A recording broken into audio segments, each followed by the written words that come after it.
Hello. So I know I haven't done a video in a really long time, like 3 or 4 months or something. And it's been a nice kind of break, and I'm not promising that any more videos will come after this for a while. But I just feel like addressing a topic that it has been on my mind.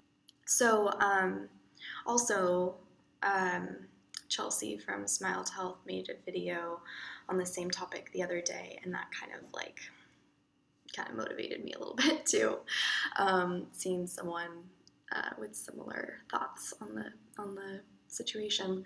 So a lot of people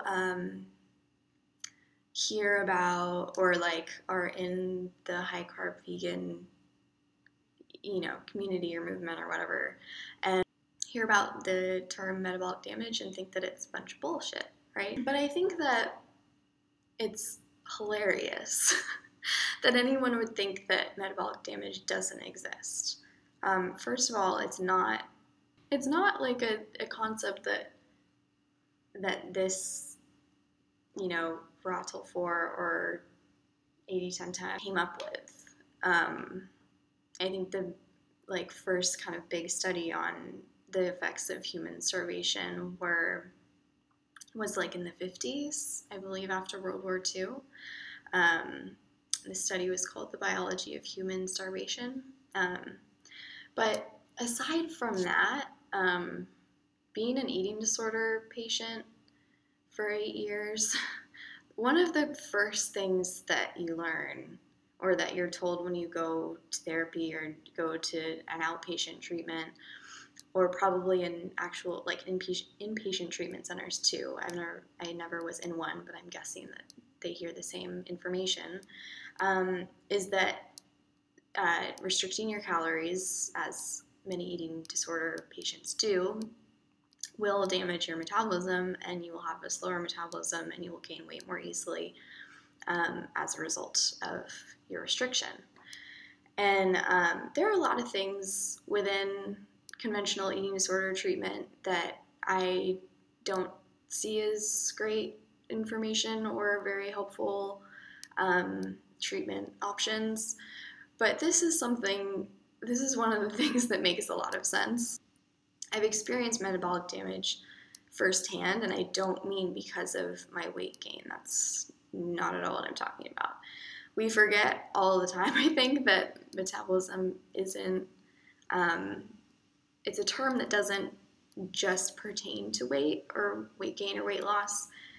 Metabolism is a term or a concept or whatever, that encompasses all of the systems in your body, your circulatory system and your endocrine system, et cetera, et cetera.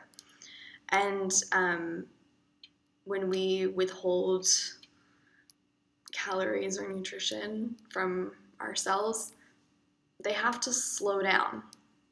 They have to become more efficient and operate in a way that uses less fuel, because they're not getting enough fuel and our bodies are trying to keep us alive. So in doing so, to use less fuel, they have to do less. So our endocrine system that controls our hormones, it decreases its production of hormones, and that's why a lot of us with anorexia or other eating disorders will stop getting our period, we'll have really imbalanced hormone levels, and will possibly become infertile.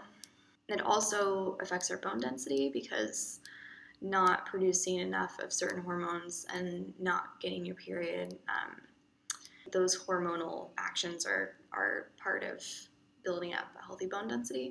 So not doing those things for years means that we have the bones of much older people. So that's one example of how your metabolism is very apparently damaged. It's not just like some crazy, weird hippie idea that's I guess it's funny to me even that we would think that there's no such thing as metabolic damage when like our metabolism exists and like you can damage it. Like it's a living thing. It can be damaged. It's just so obvious to me. But other things too, like your circulatory system, when that slows down, basically means that your heart is pumping slower. A lot of people with eating disorders get chest pains and heart palpitations, and some, like a good portion of the people that die from eating disorders actually die from heart attacks. Not because they're eating Big Macs or anything, but because their heart actually beats erratically or stops beating altogether. Heart failure, I guess. Also, its circulatory system malfunctions. Means you get cold a lot more easily because your blood flow is slowing down. So your, like, especially your outer extremities, your feet and your hands, get cold a lot faster, get purple, blue, etc. I lost my period for the entire 8 years that I was restricting my calories. As soon as I started eating enough and putting on weight again, eating high carb, vegan, pretty much all fruit, it came back. And I've had it back now for 2 years next month. Every single month. Haven't missed a single one. So it can be, you know, we can reverse these things. Like, they will heal. Circulatory system, don't get heart palpitations anymore unless I undereat. And for me, that means if I eat under generally about 2,500 calories a day. Also, I don't get cold like I used to.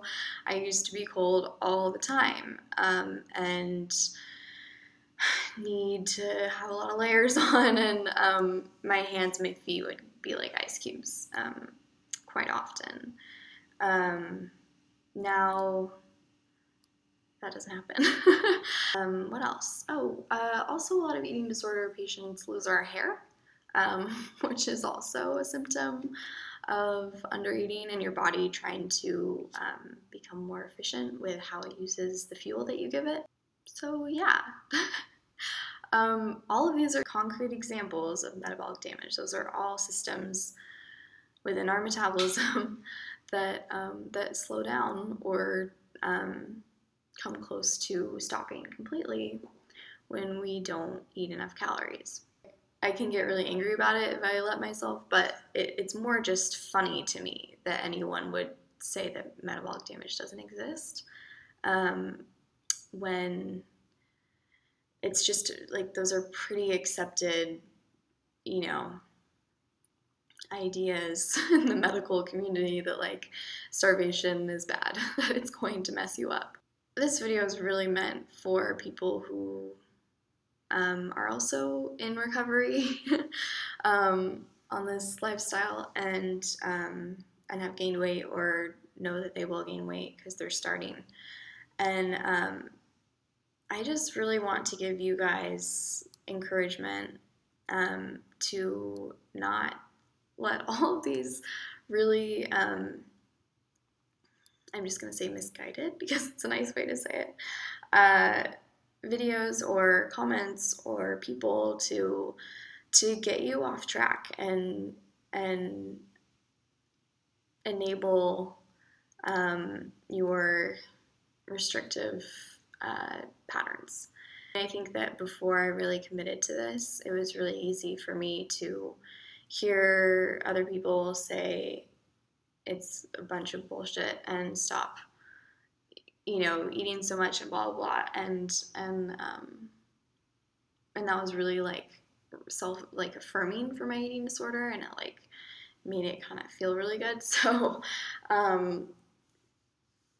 I don't know, like, you know, if you've gone through like what I've gone through with anorexia, you know that restricting your calories does mess you up.